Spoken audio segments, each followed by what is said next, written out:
Yo, what's up guys? Welcome back to another video on the Gooners and Gloves Podcast channel. In today's video, it's going to be the 37th Gooners and Gloves Podcast, and I'm going to be giving you guys my thoughts and reactions to Arsenal versus Ipswich. This game took place last night in the Premier League. This was a massively important game given some of the results that had happened. The big one, of course, being Chelsea versus Fulham, where Fulham was able to come back from 1-0 down to win 2-1, and that therefore meant that Arsenal could overtake Chelsea, and that is what we did. We did win the game 1-0. So it may not have been the most exciting game, it may not have been the most exciting performance, but end of the day, it was just a very crucial win. It was a game that we knew we just had to win, especially given the opportunity that was presented to us with Chelsea having lost their game to Fulham. So we got the job done. We're now second in the league. We're behind Liverpool 6 points, although of course Liverpool do have their game in hand. But before I get into the game and the game analysis, just a couple of things from me. First of all, I really hope you guys had a great Christmas. Last time I uploaded was just before Christmas Eve. So I really hope you guys had a great Christmas Eve, a great Christmas Day. Hopefully you got to spend some time with your friends, your family, your loved ones. So really hope you guys enjoyed it. Second of all, this will be the last video of 2024, so I want to wish every single one of you a happy new year. I really hope you enjoy your New Year's Eve and your New Year's Day. So just enjoy it, spend some time with family, with friends, especially during the countdown. But I really hope you guys enjoyed your Christmas and enjoy your New Year's Eve and New Year's Day even more. And finally, I want to thank every single one of you because we did manage to hit my goal of 50 subscribers by the end of the year. I'm actually currently on 54 subscribers, so thank you guys so much from the bottom of my heart. It really means the world to me, the fact that you guys were able to meet my goal, so thank you guys so much, and I really hope that you guys will carry on enjoying the videos into 2025. Currently on 54 subscribers. And finally, I want to thank you guys for how well my Tyson Fury Alexander Usyk shorts and videos have done, especially the reaction short that I did. It's actually on 1.9 thousand views, which is incredible and far and away my most viewed short. I mean, it's not even close. My previous one before that was about 600 views, and this one just completely obliterated that one with 1,900 views, about 25 likes. So thank you guys so much for that. That really means the world. But without further ado, let's jump into the analysis. So it ended Arsenal 1, Ipswich 0, a goal from Kai Havertz. So to be honest, there's not a lot to talk about from this game because it wasn't really the most exciting game. You know, Ipswich, they did pretty much what most people expected. They came to the Emirates, they had 5 at the back, they defended a lot, and nothing wrong with that. I'm not slating them for that. It's perfectly allowed. End of the day in football, you're allowed to use whatever strategy you want, and end of the day, it's our job to get past the strategy, and we were able to with a goal. But for that reason, and to be fair, I'm not going to say it's just Ipswich's fault. To be fair, with the loss of Bukayo Saka, who, by the way, is now confirmed to be out until about February or March, which is a huge loss. And without Saka, our attack definitely struggles. We didn't do terrible, but, we did definitely notice that drop-off in attack, which I kind of expected because Saka is just so creative. But, so due to a combination of Ipswich, essentially parking the bus, having 5 at the back, and defending a lot, plus Arsenal's drop-off in attack quality due to Saka, this did end up to be quite a, not a very entertaining game, but alas, we did get the job done. So the goal came via Kai Havertz, a pretty nice ball from Leandro Trossard, and then Kai Havertz finished it. It's actually his second game in a row scoring, and it's cool to see because obviously in those 2 games he did get moved to midfield, so the fact that he's still scoring from that midfield position is great to see, and I feel like that's also going to be quite good for Gabriel Jesus because obviously, with Kai Havertz still scoring from that midfield position, it makes you think Arteta might decide, well, if he's still scoring from that position and he's so good there, I might as well just leave that, kind of make that more permanent, where I just leave Kai Havertz in midfield and I leave Gabriel Jesus up front. But we shall have to wait and see. Speaking of Gabriel Jesus, he did actually find the back of the net in a game from a brilliant Leandro Trossard pass, but unfortunately it was offside, so it didn't count. And that sucked on 2 fronts. First of all, because, you never want a goal disallowed. And secondly, because I actually had Gabriel Jesus on Fantasy Premier League, so it was annoying. But, that's just how it is. But, yeah, the goal came via Kai Havertz, a great ball from Leandro Trossard, and Kai Havertz finishes it really nicely to make it 1-0 about sort of half an hour in. And then, as I said, shortly after, Gabriel Jesus did find the back of the net, but it was offside. Trossard, I thought, had a really good game today, and yesterday, and as you can see, I did actually put him in the stars section, and yeah, the goal's kind of the main thing to talk about. There just wasn't really much else. There was a really nice moment. I thought Declan Rice looked pretty decent, and there was actually a couple of threatening moments from him. One really nice shot from long range, which was saved by Muric. And, it wasn't saved by Muric. It went just over the crossbar, but it was a really good shot. And there was another nice volley from him. Odegaard delivered a great corner, and Declan Rice smashed in a volley. And fair play to Muric. That was a brilliant save from him. It was a really good volley, and it was a great save by Muric. But to be honest, there's just not really a lot to talk about. So, yeah, the main thing to talk about is the fact that Kai Havertz scored off a Leandro Trossard assist. That's kind of the main thing. And then Gabriel Jesus scored, but was offside. And defensively, I thought we looked solid. I mean, the thing is, we did look defensively solid and really good. And in fact, I did actually put Urian Timber in my stars. But at the same time, Ipswich did only have like 0.01 XG or something just ridiculous like that. They didn't have any shots on target. Obviously, partly that's due to our defense, don't get me wrong. But on top of that, we also have to take into account that they were likely coming here with the intention of just defending. They had 5 at the back, etc. But it was still nice to see us limit them to such a low XG. So let's get into the stars. So first of all, as explained, Kai Havertz. Of course, when you're the only goal scorer in a 1-0 win, then by default that kind of makes you the man of the match. But to be fair, it wasn't just his goal. I thought he actually just looked solid in general in midfield. I honestly think that he's really starting to thrive in that midfield position. He looked good there against Crystal Palace, and he certainly looked good there against Ipswich. So I do think that he's starting to thrive in that midfield position. The thing with Kai Havertz is that he is more naturally a midfielder. Like, he isn't as much as he's done well in that number 9 position, end of the day he isn't a number 9, and he doesn't prefer playing as a number 9. But I thought he looked really good yesterday, really solid, looking good in that midfield position, did find the back of the net with a nice finish. So for me, he's at the top of the stars list, and if you guys don't know, whoever is at the top of the stars list tends to be the man of the match. So I consider Kai Havertz the man of the match. Solid performance.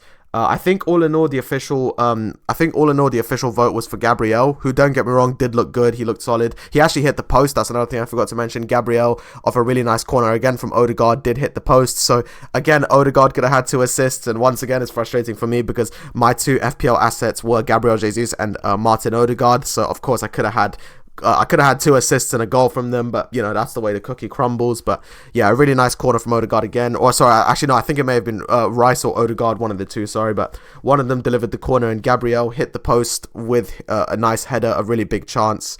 But that's just the way it goes sometimes. So yeah, but that's my first star, Kai Havertz, 1-0. Of course, he scored the only goal, and he was really good in midfield, so he was my man of the match. Then we move on to Leandro Trossard. Of course, Leandro Trossard provided the assist for Kai Havertz, and in fact, on FPL, Leandro Trossard did actually, he didn't pick up any bonus points. I thought he did. So Kai Havertz picked up bonus points, Leandro Trossard did not. But alas, I thought he looked really good. Great assist for Kai Havertz's goal. And as mentioned before, he did provide a really nice pass to Gabriel Jesus. Like, genuinely, this was a great pass from range. But unfortunately, Jesus did not time his run. He was offside, and therefore the goal did not count. But Trossard just looked really lively. Martinelli, Jesus, etc. They looked all right, but there were times where they were kind of clogging up that left wing position a bit, because they were kind of just, that it did allow Trossard to thrive a bit more, because there were times that Gabriel Jesus and Martinelli were kind of sort of clogging up that left wing position. Sometimes Martin Odegaard was there, so it definitely allowed Trossard to thrive, and I thought he was making some good runs, some good passes, great assist for Kai Havertz, very nearly a great assist for Gabriel Jesus, and just a solid performance. And then I've also put Urian Timber, who I thought was fantastic in defense, really good, and FPL actually agrees, because on FPL he did get the 3 bonus points for the game, so he got a 9-pointer all round, and it's very well deserved. I thought Timber was fantastic, brilliant defending, great leadership, really solid runs down that wing back position, and I just think he's brilliant, really, really good. And again, I've definitely sang Timber's praises before, and definitely I'm going to keep doing that, because he's been honestly one of our best signings in the past 5 years. I just think he looks so good in that right back position, just looks very, very good, so comfortable. The runs that he makes, the passes, the threatening, the threatening actions, the defending, it's all just brilliant, and I thought he was fantastic in the Ipswich game, hence why I did give him a mention on the stars position. I think by far defensively he was probably our best player, and he just looked brilliant. So yeah, but pretty much that's the main stuff to talk about. So those were the main moments in the game. Gabriel's chance, I think it's a bit hard to remember now. I thought maybe it was a post, but actually, the point is, it was a really close header. He headed it, and I think it might have just skimmed the post. But all in all, what I'm saying is that it was very close. It was like inches away from going in, but it did not go in. So that was a big chance missed. Obviously, as I mentioned, Gabriel Jesus' offside goal, Declan Rice's good chances, Odegaard's, etc. But those are the main moments of the game. My 3 stars, Kai Havertz, Leandro Trossard, and Urian Timber. In terms of the implications for the Premier League table, as mentioned before, this now puts us 2nd in the league, which is huge, and I've just got the table up here. I'm looking at it now. So currently we're 6 points behind Liverpool. Now that is 6 points with a game in hand for Liverpool, but alas, it's still a pretty decent position to be in. I do definitely think we're in the title race. I know a lot of people are saying that it's Liverpool's and that they'll definitely win, and I understand why that's the inclination, because Liverpool are just looking so unstoppable right now, and Mo Salah is just ridiculously good. But ultimately speaking, it's still, the season's still young. We're only just about to hit the halfway point. So, there's still loads of time to go, and it could definitely still happen. So I still believe in Arsenal. I believe in the squad, and it just feels good to finally be, like now to have the only ones above us be Liverpool, because obviously before we had to deal with being below Chelsea as well. And there was even the threat of Nottingham Forest overtaking us. But thankfully, Fulham were able to get the job done. And what a win for Fulham, by the way. So well deserved. And honestly, shout out to Fulham. You guys were brilliant against Chelsea. And you guys did so well. Muniz actually scored again in a big game, so you wonder if now Muniz is going to start to be kind of a starter, because, that is 2 huge goals that he scored now against Liverpool and Chelsea, both away. But yeah, so we're now second in the league. We are 6 points behind Liverpool, although Liverpool, of course, have a game in hand. That being said, the game in hand is against, or at least it's expected to be, it is going to be against Everton. So that, honestly, that's not a foregone conclusion at all. The Merseyside derby is the Merseyside derby, and it's away at Everton, at Goodison Park, and Everton have been looking good recently. They actually just got another huge point against Man City. So in about sort of a 3-week span, they've gotten a point against Arsenal, against Chelsea, and against Man City, which is just huge stuff. So fair play to Everton. They're very good defensively. So that Merseyside derby is definitely not a foregone conclusion. But yeah, that's where we're looking. 36 points, 6 points behind Liverpool. Looking ahead to our next game, we've got Brentford away. And speaking of Brentford, which is our next opponent, they actually had a 0-0 draw away at Brighton, which I don't think many people expected to be a 0-0. And honestly, this just seemed to be the week of 0-0s. I think there were 3 0-0s in total, so I don't know what that's about, but yeah, although that being said, it's very likely that that Brentford will be without Mark Flecken. Mark Flecken did get stretchered off, and it's crazy because Mark Flecken had actually made 6 saves within about half an hour. So Brighton were really peppering his goal, and he was doing brilliantly. But he did have to get stretchered off about 30 minutes in, so that means that more than likely we'll be up against Vladimirson in goal. That being said, our game is until Wednesday, is until New Year's Day, so you never know, he might recover, but I'm assuming that we will probably get to play against their second choice goalkeeper, Vladimirson. There's also a couple of other centre-backs in doubt, so hopefully it's a game we can get the job done in. That being said though, Brentford are very good at home, and they are very threatening at home, but I do think that we have the quality to get the job done. I think we can defend well, and on top of that, Brentford are actually one of the worst teams when it comes to expected goals conceded. When it comes to expected goals scored at home, I'm pretty sure they're like one of the top teams in the league, but also when it comes to expected goals conceded, they're one of the worst. But we take nothing for granted. I'm not saying Brentford away will be easy, it won't, but hopefully we can get the job done. Last year, both Brentford games were actually really tough for us.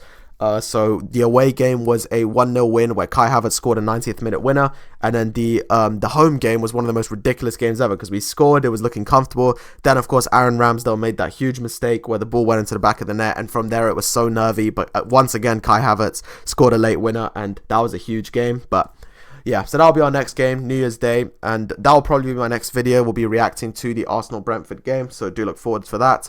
But with that being said, that's it from me in 2024. So once again, I want to wish every single one of you a happy new year. Thank you guys so much for all the support you've given me. I only started this channel in October. So to see where we've already reached is it's really humbling, and it means so much to me. So thank you guys so much. You all mean the world to me, and I'm really looking forward to carrying on this journey in 2025. So thank you guys so much for watching. Have a great day. Enjoy your New Year's Eve. Enjoy your New Year's Day. Happy New Year to everybody, and I'll see you guys with my first video back in 2025. Thank you guys for watching. Have a great day, and I'll catch you guys on another podcast soon. Bye bye.